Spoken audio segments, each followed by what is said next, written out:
Okay, we talk about gratitude a bit, and the reason we're talking about gratitude is not only because it's Thanksgiving, but it's actually a nice progression from where we've been in the last 6 weeks. We were talking about this book called Living Untethered, and in that process of living untethered, the idea was that you would have an emotion or experience, and instead of fighting against it, either trying to change the world or in some way make it go away inside you, instead you would open to it, surrender essentially your resistance, allow it to come, but also allow it to go. And in so doing, you begin to develop a greater sense of freedom.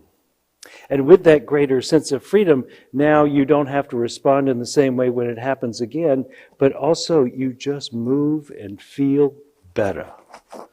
I think we're keyed up right in the right place to really focus on what is a positive way of inducing feeling, and that is by gratitude. And it doesn't have to be huge, the things you're grateful for. It could be the small things. Perhaps you would know that you could be grateful for your breath should you be underwater for 3.5 minutes. Just that simple breath, its absence, you know how precious it is. But we become accustomed to so much good, we often don't know that we have a chance to naturally live in a state of gratitude because the world is providing for us. Your presence, when it's tuned toward gratitude, is also tuned toward love. If you've ever sat in deep gratitude, it's hard to distinguish. Were you sitting in deep love or were you sitting in gratitude? Or are they almost the same thing? Because in that moment you have dropped your resistance to what is and you are connecting with the experience of the moment, and in connecting with that spirit in an open way, it feels the same as love. And perhaps it is. That love and gratitude are so closely coupled that when you move in a state of gratitude, you begin to radiate love in all directions, whether you know you're doing it or not. Now, most people know that gratitude is a wonderful trait. It's something we should do all the time. But most of us don't practice enough. And so we often have an oscillating sense of prosperity and fullness and love. It oscillates with a sense of lack, disappointment, and distancing. And that becomes the rhythm of our lives. We say, oh, in some places I can be grateful. I'm grateful, let's say, that I have a car that works really well, but I'm not grateful that my power bill is $200. But maybe we should level that out. And not at a lower level, but at a higher level, in which we consistently get up in the morning and think of 5 things to be grateful for. Think of 5 things you can say you're grateful for, and they could be quite minor. For me, it could start with the toothbrush. Changing where the Russian army has been and cleaning it out again, right? That refreshing yourself can be an act of gratitude. The hot shower in the morning. During COVID, I built an outdoor shower. And I know it's been kind of cold in the morning, but it doesn't matter because I have hot water in this outdoor shower. And if you've ever,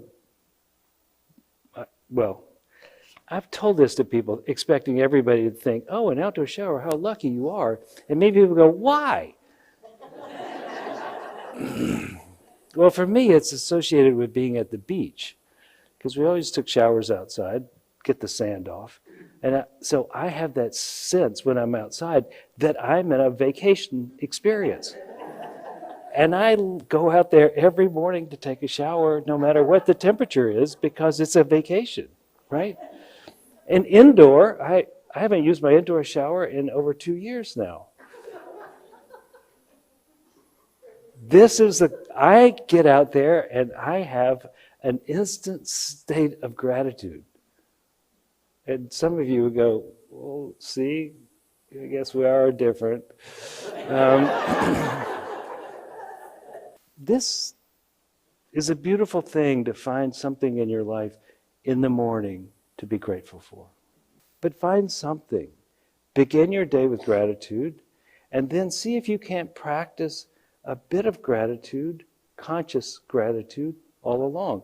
And you know that as the neurons are fired together, they're wired together, and over time, that will become a persistent habit.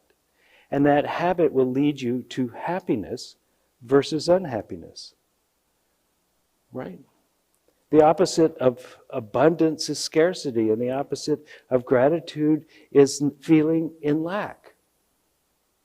So, which would you rather live in? In the lack that may be evident by some things in your life, or the gratitude that are definitely evident by some things in your life? You have a choice of the mood you live in persistently by the decisions you make about your thoughts. And so if you continue to think in terms of gratitude, you begin to build the neural network in your brain that will look for reasons to be grateful, because that's its job. And that becomes stronger and stronger the more you use it, and that's what you see. I hope you got something out of today's service. We intend to bring you things that will help you in your life become more of who you want to be, give you the freedom of forgiveness and the hope of expectancy that your life will unfold in a way that brings you joy, happiness, and is a contribution to the world. If you would like to contribute to this ministry, please go to unitytriangle.org, hit the donate button, and it will lead you into an easy way of doing that. We thank you for your attention and look forward to seeing you again here.